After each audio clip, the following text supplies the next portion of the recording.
the researchers that I was friends with showed me a piece of sky ice. You couldn't touch the stuff with your bare hands because it was so cold. And it wasn't clear or white like normal ice. It was solid blue. He said that's why they call it sky ice, because it was the exact same color as the sky.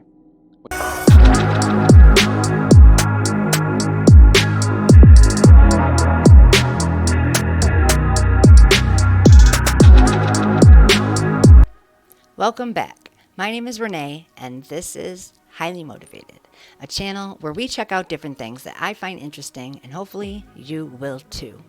Today we are doing a video on tunnels and sky ice. This is something that I found when I was looking at videos for the last video that I did about the firmament, but it was too long and it was pretty interesting, so I thought I might as well devote a whole video to it.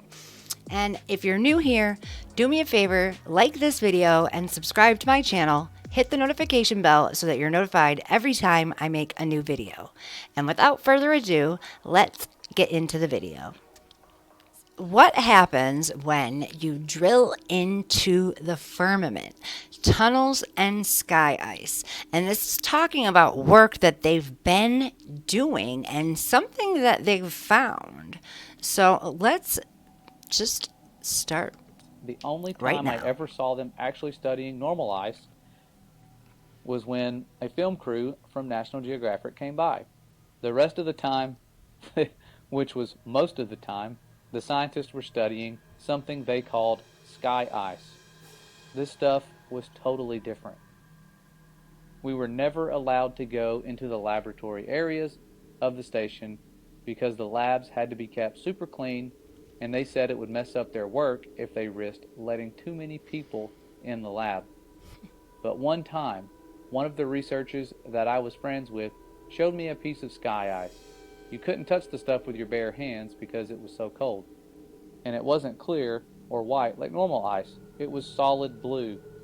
He said that's why they call it sky ice, because Real quick, have any of you ever heard of this substance before? I've heard it briefly mentioned once before, and this is the only deep dive thing I've ever actually found on it. So it was the exact same color as the sky. We had to wear thick, heavy going outside gloves to handle it.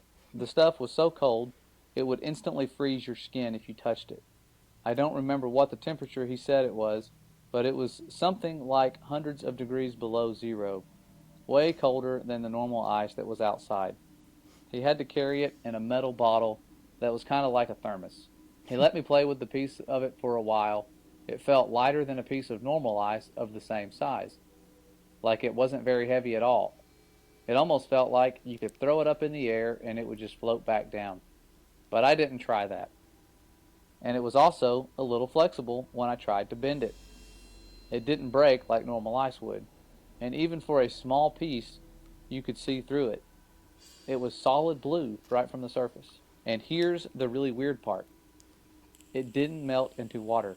When it got warm, because we had it inside, it just started to shrink.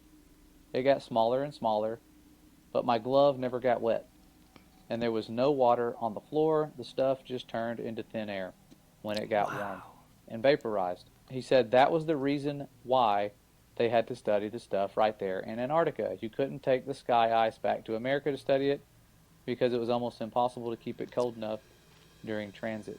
And then they shared a verse right here where it says, "And above the firmament that was over their heads was the likeness of a throne, as the appearance of a sapphire stone. And upon the likeness of the throne was the likeness as the appearance of a man above upon it." And then we continue off where it says it would always vaporize into air and you'd have nothing left when you got back to the US. He said Russian scientists had discovered the same problem when they tried to take the ice back to Russia. So that was why they all had research stations in Antarctica. After maybe 15 minutes of handling the piece of sky ice, it was almost completely gone. Just a tiny little bit was left, and my glove was dry the whole time. wow. I'd never seen anything like it before or since, and that's unusual because I've always had an interest in scientific things. I think that's even why I got selected to go to Antarctica, because a big part of the interview was about science and what I believed about things. So I really thought it was cool to see something I'd never heard of before. The whole time I was at McMurdo, I heard people talking about the wall, like that was a special place. It's pretty common to find ice walls and ice cliffs all over Antarctica. The Mm-hmm. whole place is ice, but it's all just normal white or clear ice. So I asked my friend where they get the sky ice from, and he said it comes from the wall. I don't remember exactly how he described it, but apparently there's a huge wall of sky ice in Antarctica. He said it was hundreds of miles inland from the coast. I never got to see it myself because I was only stationed Wow. to McMurdo. I didn't get to go out on expeditions. He said it was the biggest natural structure in the world. Imagine that. He said that in the 1960s, the U.S. Army had a plan to bore a tunnel into the wall, but they didn't have a boring machine that could handle the super cold temperatures, so they had a whole testing project in Greenland where they developed ice tunnels and invented new boring machines that could operate in super cold temperatures. So this was back when they were going into forming NASA and all the other things that were kind of strange, the Antarctic Treaty Wow. around that time. That that's interesting because a lot of people think that they were hiding outer lands. Um, but it's just as possible that they would want us to think that they're hiding outer lands so that we don't realize that it's the firmament. They have a lot to lose, I think, if God is proven without a shadow of a doubt to everyone. I mean, it'd be great if everyone realized that he is real, but I digress. Pretty close to it. And he says, like they did this whole big thing in Greenland for just practice. So it was like they were practicing to bore into the sky ice. I'm not an expert on that, but that's just what he told me. Then, once they had the new boring machine figured out, they brought it to the ice wall, or to the wall in Antarctica. He said that the machine bored a tunnel. I don't remember exactly, it was like 5 or 10 miles into the wall, but that they never broke through the other side of the wall, and that they still don't know how thick the wall is even to this day.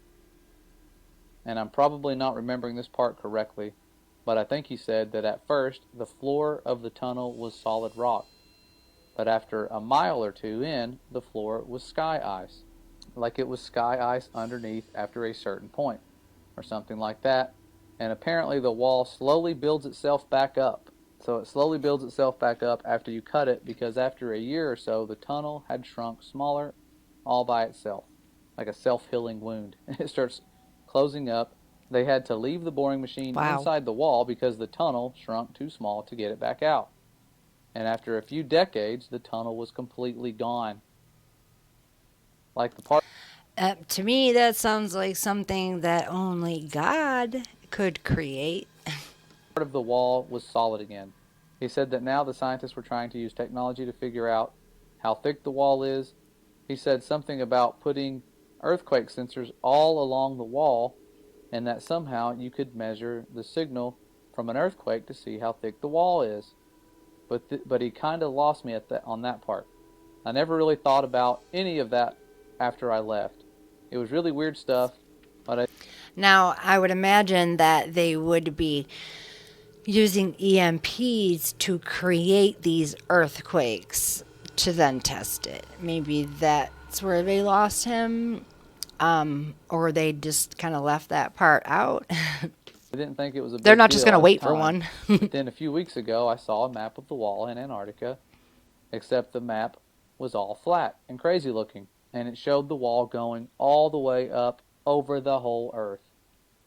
So since then, I've been trying to learn more about the sky ice that I saw and the wall that I heard about, but I can't find anything at all. So now I'm really wondering if there could be a connection here.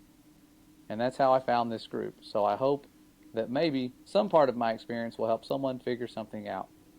Well, thankful to that person if they were telling the truth.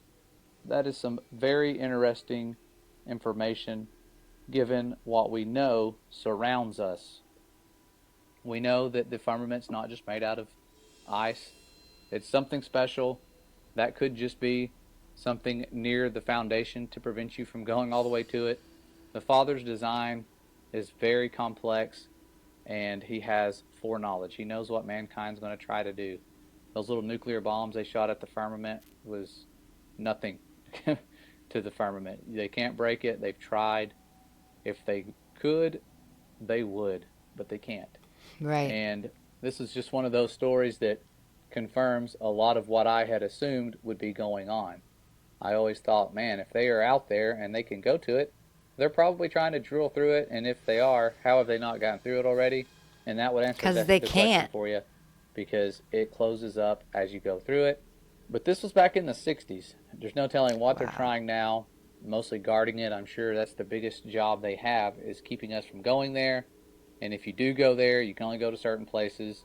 It is tens of thousands of dollars for a one-way ticket. You can only go to certain places, and the places that you're allowed to go, all of the like resorts or what, I mean, they're not resorts, but all the places you're allowed to go are actually ran by one company, and they're all government owned. They just have different names to give you the illusion of choice.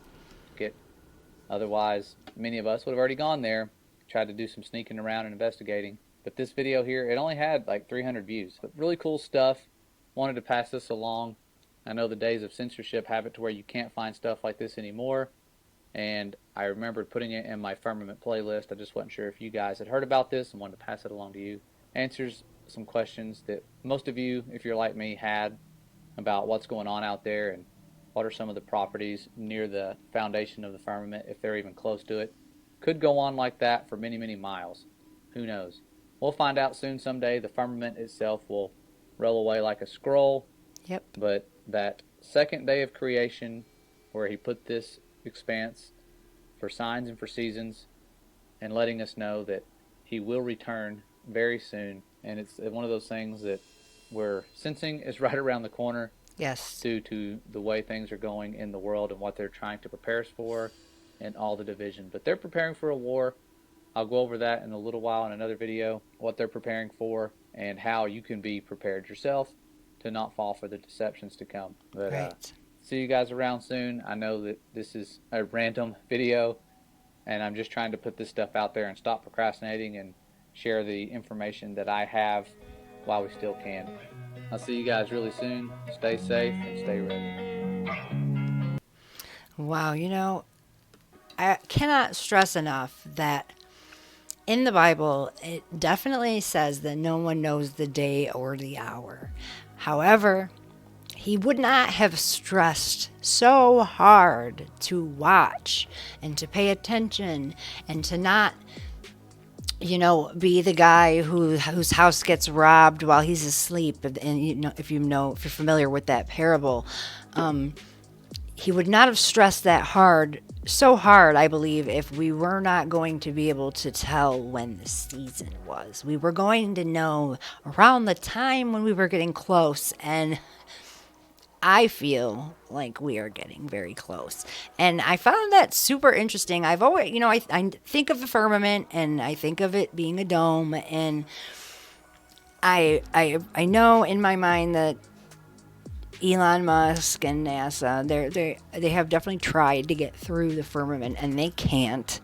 But I definitely never thought about them trying to get through the wall on the side. And the sky ice I just found so fascinating. And if you guys liked that, hit the like button and join me again next time. And until then, stay highly motivated.